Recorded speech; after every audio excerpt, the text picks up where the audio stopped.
Hey everybody, Las Vegas Collectibles. My name is Jonathan, and I'm going to make a real quick follow up on the last video that I did. I did an hour-long thesis, and my thesis is lacking a lot of substantive content that you would expect from like an official thesis, right? Like if I was in college and I was to do a thesis to earn a doctorate or whatever, right? Like some fancy person thesis, right? Like, hey, let's look this up. I'm gonna pull this out of here so everybody can be on the same page.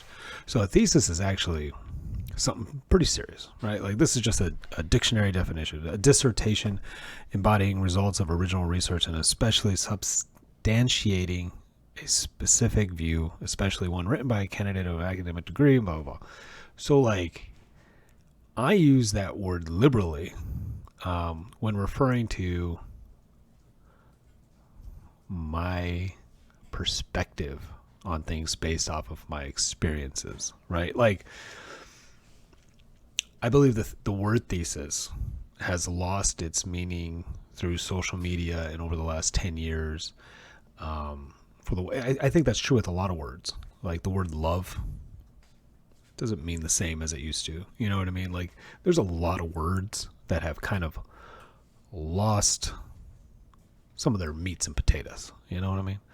And so I use this word probably inappropriately, not properly. That I don't care, right? Um, I'm putting out information. I'm putting out my perspective. I am. I think I'm decently educated. I would say average, especially for nowadays. And I come from very humble beginnings, by true standards of that word humble, not humble like some people mean it. But again, even the word humble, right, in the way I mean it versus the way some people mean it, it means different things. Nowadays, I think language is becoming too fluid, and there's not enough rigid standards for the entire population of the world to abide by, right? So like words mean different things to different people, even though by the dictionary it means one thing.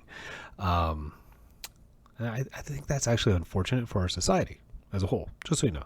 So I put out a video about my thesis about how Marvel cards are going to crash and Marvel sketch cards are trash. And I love the fact that it rhymed. Um, very simple person.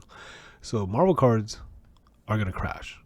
And what I mean by crash is their values are going to fall by a very large percentage, right? And it is my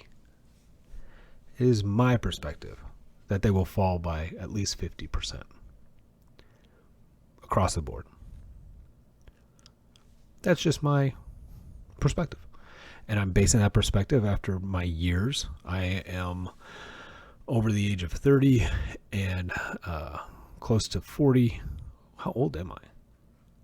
I'm 37 years old. And I have I got a lot of miles on my tires, right? And this is just my perspective.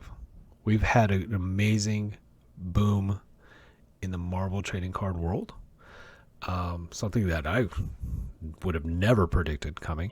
When everybody got that free money a couple of years ago, I thought they would spend that money on different items, not luxury goods. That's my perspective. But yeah, it flooded into luxury goods to include entertainment goods like sports cards, trading cards, stuff like that. We had the boom in used cars. We had the boom in housing. We had the boom in comic books. We had the boom in sports cards. And look, I'm not an expert in any of those things. I'm just a guy. I grew up in East LA. Pretty rough start. Better than some though. Better than some. And I became where I am today, which I think is a modest average living in a modest average home and stuff like that, because I was able to escape my situation and provide myself access to additional information to make better decisions. And I'm a person that has an income that 2/3 of which go to needs, right? Like if you were to separate your monthly bills by wants and needs, 2/3 of my monthly income goes to needs. I don't make a lot of money. I'm a disabled retired veteran. I don't make a lot of money. And that's it. The 1/3 extra go to wants. And wants being organic food, wants being fuel, wants being TV subscriptions and stuff like that, internet, cell phones. So I don't have a lot left over every month.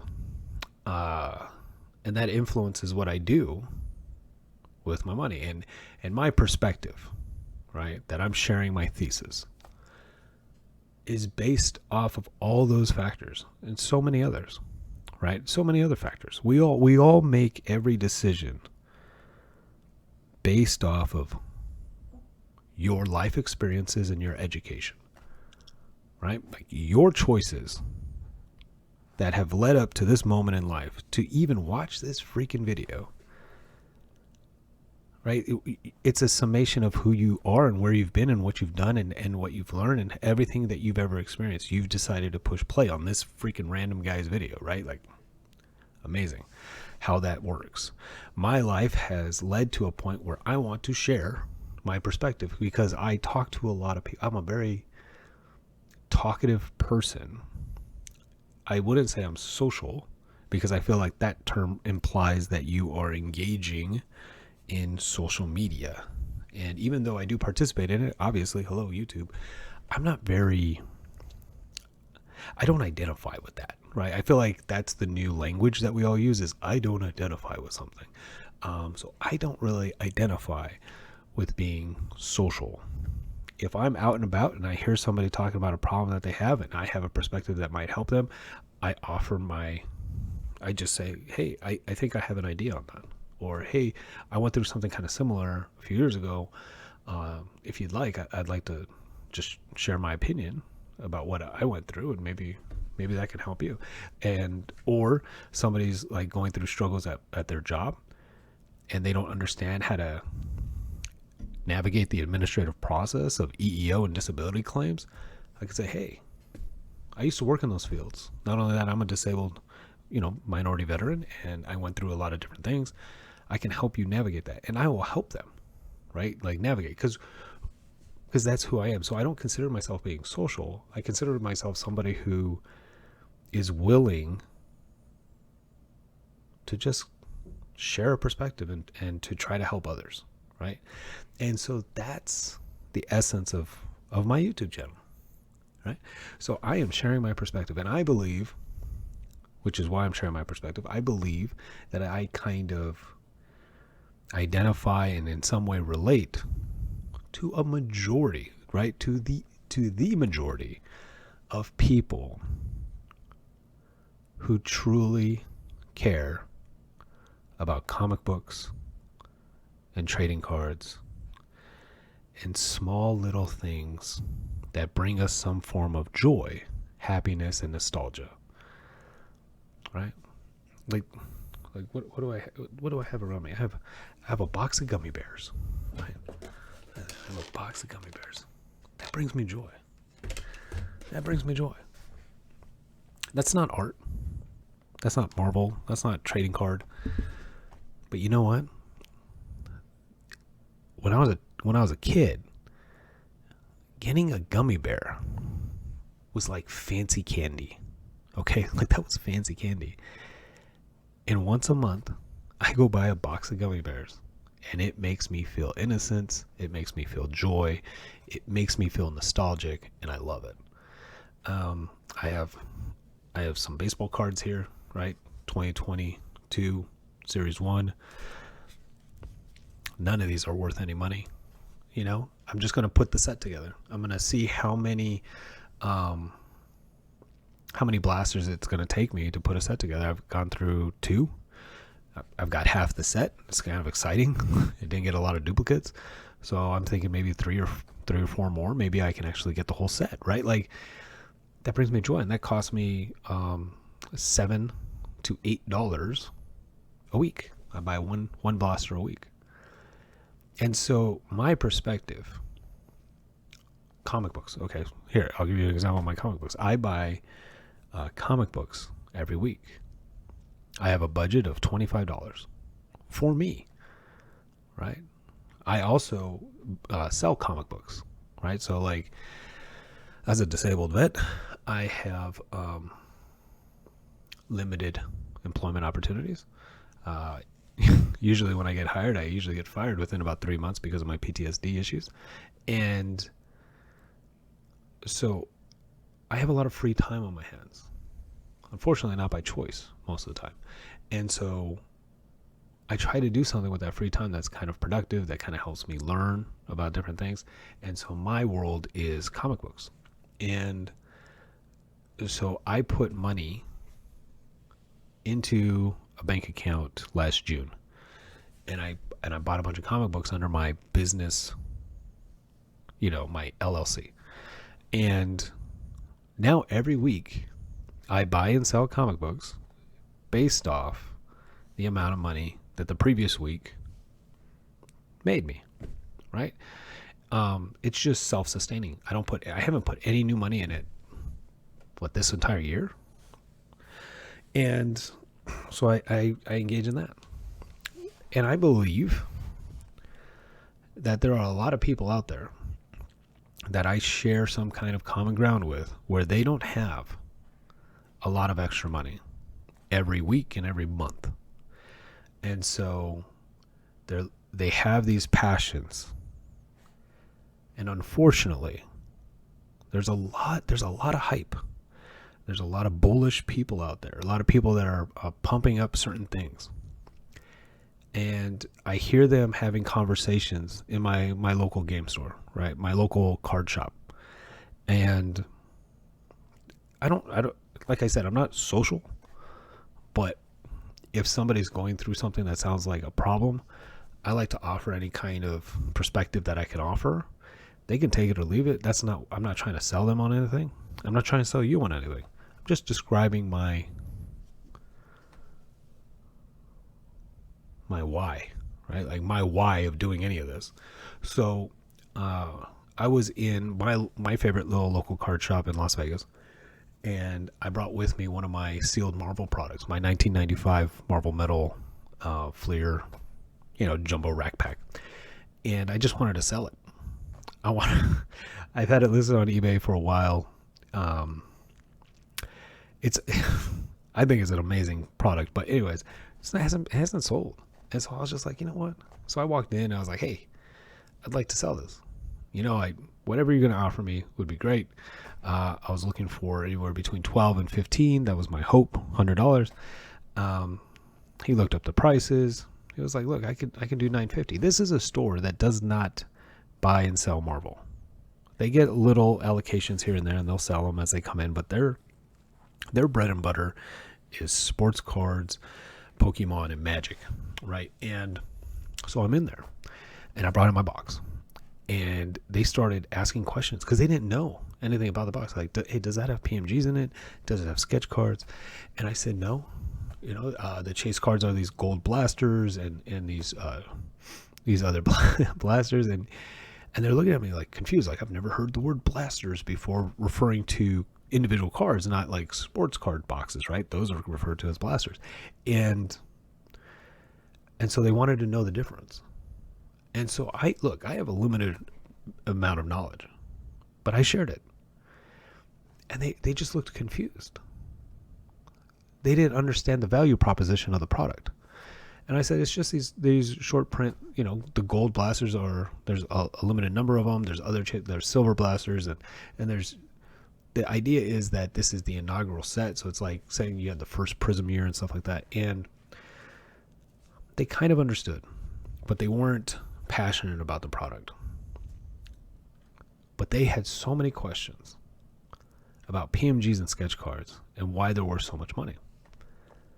And I just offered my perspective.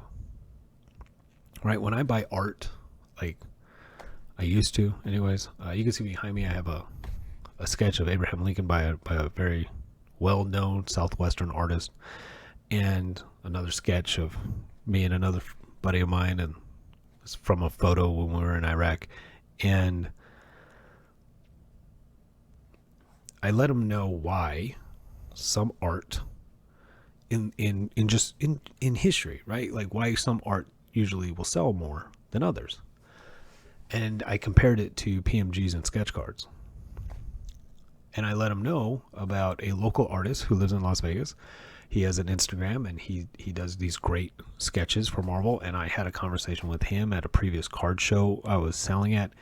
And he came up to my table and he was showing me, because he wanted me to do commissions for him. He wanted me to buy his art products. And we struck up a conversation. We became, I think, friendly with each other. I say friends, but we're not really friends. Not my definition of word of friends, but yeah, we're friends. I don't know. And so we've talked, and he has told me his experiences with receiving Marvel sketch cards, blank, from Marvel through his agent. He did not tell me about every single detail. He broad stroked it, right? Like, I'm not going to sit here and be like, well, did they ship it UPS or FedEx? Like, oh, well, that's interesting. How many pages was your contract? Was there a clause about weatherproofing or some weird crap? Like, no, we had a conversation like two normal people, and he broad stroked the process. How he gets the blank sketch cards, after he completes them, what happens after that, he returns them, he gets a check, and then they destroyed all of his cards because there was too much cleavage. And so he described that process. And I wanted to share that process. So I did, right?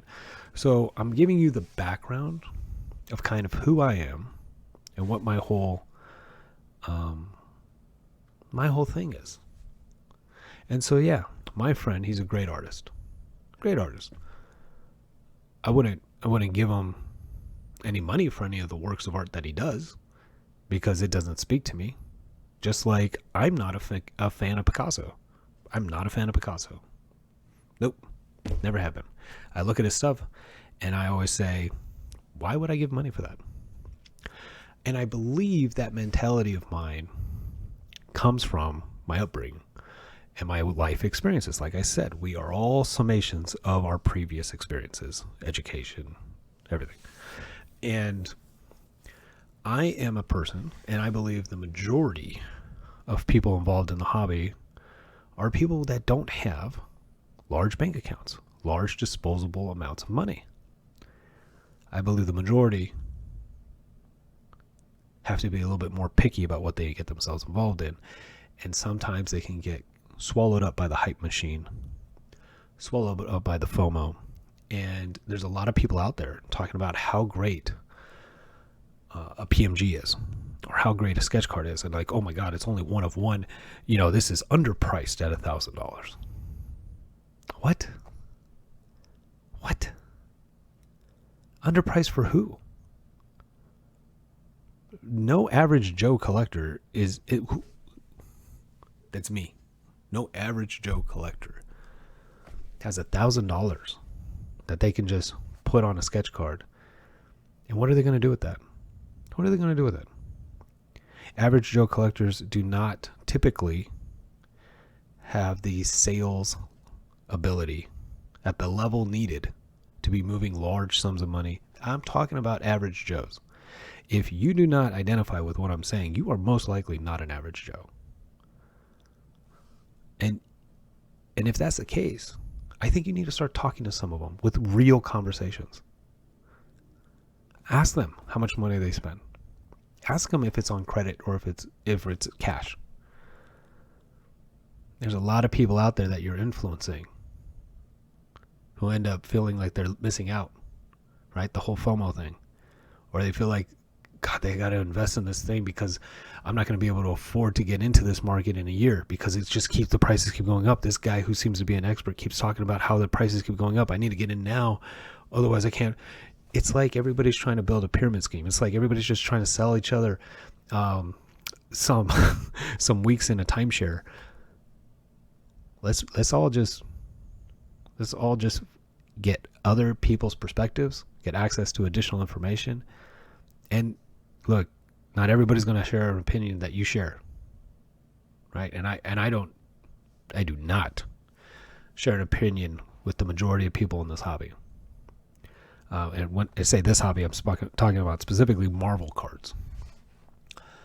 A lot of people get them graded by PSA, Beckett, and all this other stuff, and then they put a premium on it because it got graded by these companies that are garbage. PSA and Beckett are garbage companies. They put out fakes all the time. All the freaking time. They authenticate autographs that they never witnessed. Does that just, everybody just breathe and say that to yourself out loud. A company authenticates an autograph they never saw happen. Just that piece of information alone should be a concern. How can that be? My art piece up here, it's signed twice, right? I do not have the chain of custody, the bills of provenance to prove the individual who sketched that Abraham Lincoln sketched it and gave it to me. I no longer have the receipts. It was in a U-Haul truck with all my possessions that were stolen from me. So I no longer have the proof. The individual artist that did that, he sketched 250 of them. That's one of 250. That's number 10. And he signed it when he originally sketched it. And then when I purchased from him, right, I purchased from the artist in person, he wrote on the back of it. He personalized a note on the back of it, and then he signed it. And I witnessed it, and I had a receipt proving the authenticity and to prove the actual chain of custody, right, from this product. So that way, if I was to ever sell it, I would be able to prove the provenance of that item. And like a background check, if you've ever been through any background check, which most average Joe collectors have, because even if you're applying at Walmart nowadays, you go through some kind of small background check, credit check, something. You can call the number for the company of the artist and verify whether or not they were at a trade show, they were at a flea market, they were at an art exhibit, they were wherever they were, and if they sold one of their paintings, because they have records, right? So it's like doing a background check.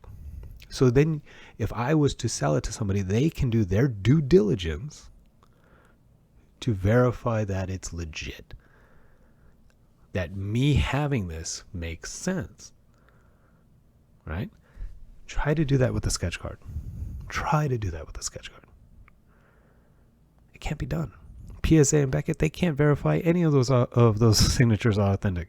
They're taking the word from companies like Topps and Panini and all these people who are known to have autographs on cards that were by AutoPen. They don't. There's nothing. You're just taking everybody's word for it, and that is not an added value product. So I don't believe in it and I don't trust it. Yeah, I'm in the minority when I voice that opinion. I completely understand it. That's okay. That's my perspective. That's all there is to it, right? If a stranger walked up to me on the street and said, hey, which has happened actually, not on the street, but somebody called me the other day because I have this small comic book business, right? And so my number actually shows up every now and then in like Google searches, which is crazy to me. I've had a call. I don't remember exactly what day it was, but I had a call and this guy was like, hey, I got a great football jersey that was signed by whoever, some Raider player that I've never even heard of. And I was like, and he's like, yeah, so I'm just trying to find like a local Las Vegas store where I can sell this, see how much it's worth, and etc. And I was like, I explained, I have no idea about the market for jerseys. I was like, do you have some kind of certificate to prove that it was actually signed by somebody? And he's like, oh no, I was just at a game and I had a marker and I had the guy sign it. I was like, look, I appreciate what you're saying. I understand that it probably holds some kind of value to somebody. I just have no idea how to sell that. I have no idea about that market. And honestly, if that's how you're saying you got the autograph, I don't see how you can prove that that person actually signed the jersey. And it's not just you or your cousin or, I don't know, somebody that works at freaking Jack in a Box. that you just know who's really good at faking signatures. Like, there's no way to prove that. So you just having a jersey with an autograph on it doesn't say anything, right? And so why would I give you money for something you say is real, right? It doesn't make any sense.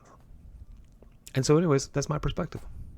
And why Marvel cards are trash, Marvel sketch cards are trash, is because they're all drawn by people that don't matter. They don't matter. And before 2020, okay? Now, there's a lot of people in the Marvel sketch card world who have been in the world for a while, and they believe they're experts at everything, and I get it. I get it.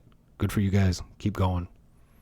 All the more power to you. I wish nothing but success, by the way, to everybody. I'm not wishing evil on anybody. I hope everybody makes profit, period. But those Marvel sketch cards, my God. When you buy them, like, look at this. Look at this. Look at this. So the idea of art, when you buy it and it's hand-drawn, the last person to touch that and the last person to make any kind of edits or anything is on the card, right? Or is on the piece of art. Like this Abraham Lincoln, I know came from the artist's hands into my possession, and I framed it, right? However, you don't know that, right? Like, you don't know that. You can take my word for it, but how do you know I didn't take a lead pencil, because it's a pencil sketch, and add a little bit to his beard? How do you know that, right? The only way you would know that with this is by contacting the artist and asking for a file copy, right? Something to verify what the original image looked like. Like, what if I added his little bow tie? How would you know? You would have to verify it with the artist, right? Same thing with Marvel sketch cards. You got a Miles Morales up here, you got a Gamora, you got a Beast, you got a Psylocke with a guitar or something. No, that's her arm, and then she's reaching for a sword. That's an ugly Psylocke.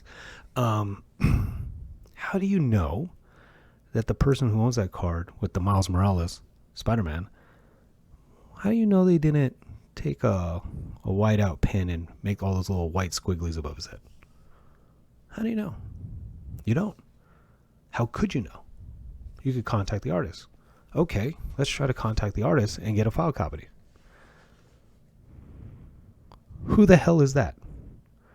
It says on the one of a kind J. Perez sketch card. Cool. Contact J. Perez and ask him to verify that's his thing. It's sealed, right? It's got this little hologram seal up here, so maybe that's true. See if he's got a file copy of that. Maybe he does. Maybe he doesn't. You know how hard it is to contact those artists? It's crazy. But it's possible. But that's what you should be doing. You got to be doing your due diligence, right? I don't know. To me, this doesn't make any sense. To me, this sketch of Abraham Lincoln, it makes sense if you have the paperwork to prove provenance, right? Like, if you have the chain of custody, if you have the receipts and the paperwork to document where that came from, how you possessed it, what's it been doing since you've had it, you know, if you have that, it makes sense. Right now, that makes no sense. If I went to a art exhibit or something like that, and they had that up there, I would think it looked really great. I would really appreciate it, and I would never buy it if they didn't have the documents to prove how they got it. I just wouldn't. It wouldn't pass the common sense test for an average Joe with a very limited amount of money. It wouldn't. The reason being, if it's not clear yet, and I'm trying to get my ideas out of my head and trying to communicate everything clearly. And I know it's not all going to come across right. Even if I say tomato, you might hear tomato, right? That's another thing about language that not everybody understands. I might be saying something, but it doesn't mean that's what you're hearing, right? So I'm trying to communicate the best way that I can. So the biggest issue with all of this is not whether or not the actual sketch or the actual piece of art is or is not legitimate, is or is not from the artist, is or is not valuable in some way. The issue is not the initial purchase. That has nothing to do with this. That has nothing to do with it. I may not make initial purchases for all these reasons that I'm talking about, but that's not the root of the issue. The root of the issue is, what are you going to do with it after you buy it? What are you going to do with it after you buy it? Say you love this Miles Morales. It's decent enough. I feel like his mouth area is too rounded, but whatever. I don't like where his shoulders are, and he's tucking in like a turtle. I don't like it. It's all right. That's my opinion on this piece. It's not yours. So if you don't like it, great. If you do like my opinion, great. It doesn't matter. You're going to form your own opinion, right? What are you going to do with that $100 card after you buy it?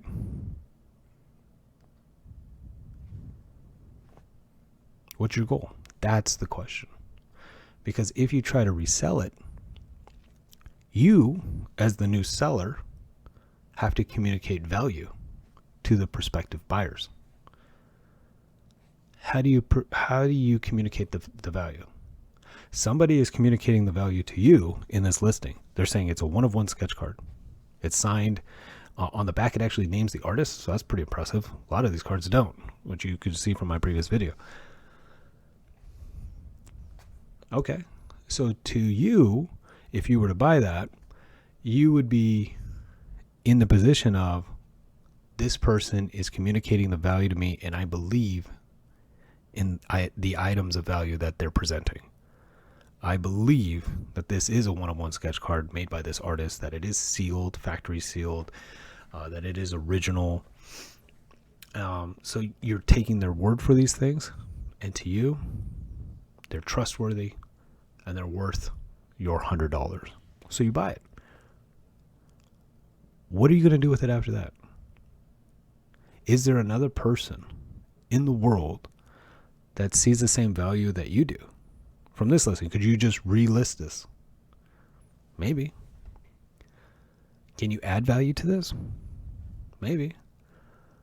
Are you going to frame it and put it up on your wall? Maybe.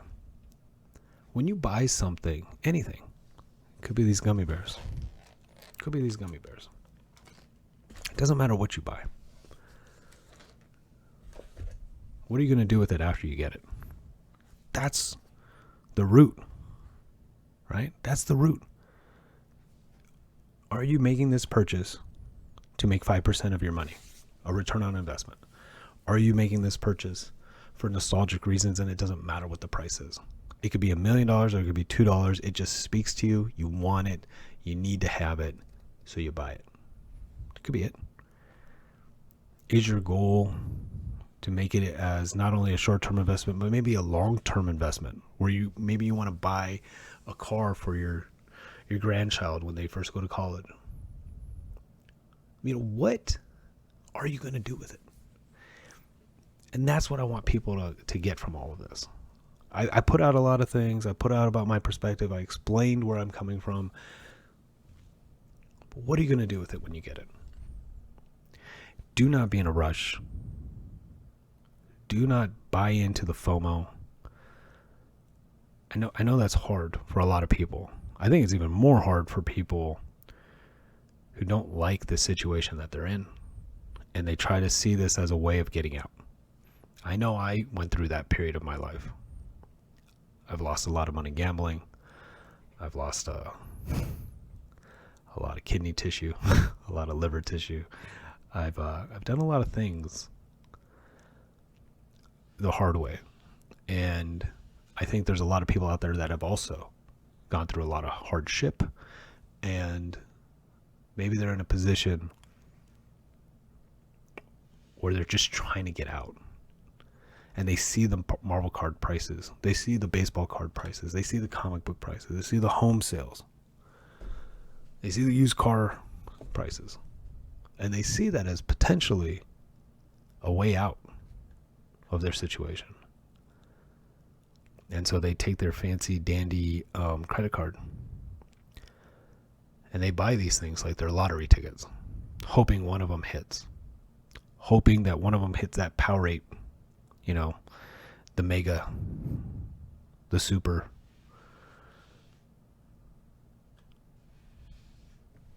That's it. It's extremely unlikely. Okay, extremely unlikely. And it makes me sad, and it makes me mad, and it makes me a little frustrated.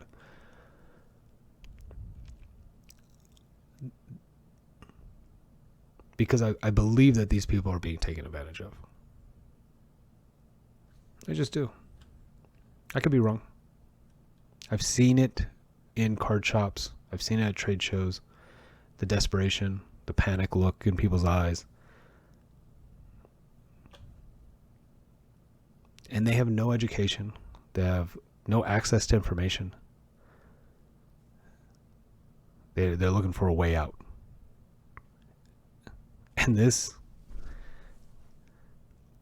I've done a lot of hardship. So this doesn't pass the common sense test. Nothing about these cards tell me they'll be worth the amount of money being paid for them today. They'll be worth that much money in 3 to 5 years. So if you're trying to escape your situation, you would be better off putting $100 in an index fund. You'd be better off putting $100 into groceries. Organic groceries that are good for you. They put organic on a lot of crap, and not all of it needs to be organic. But if you get a cucumber and it tastes like water, that's not what a cucumber tastes like.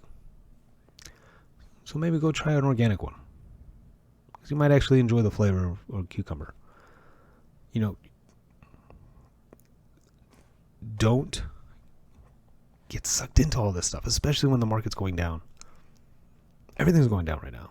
All right, people want to argue, whatever. I don't care. Everything's going down. Just look at the sales, look at crypto, look at stocks, look at housing prices. They are going down. No matter how much people say that is this now the time to buy? Yeah, probably because they're selling stuff and they want you to buy it. So this is my opinion. I use the word thesis, and if somebody has a problem with that, I get it. I looked up the definition. I showed it to you guys. I get it. Whatever. This is my thesis. Okay? It's my perspective. It's my predictions based off of my credible evidence of my life experience and talking to other people. Real life average Joe people, not the store owners, not fellow investors, nothing like that. So anyways, other than that, have a great night. Yeah, Marvel cards will crash. Marvel sketch cards are trash. Take care.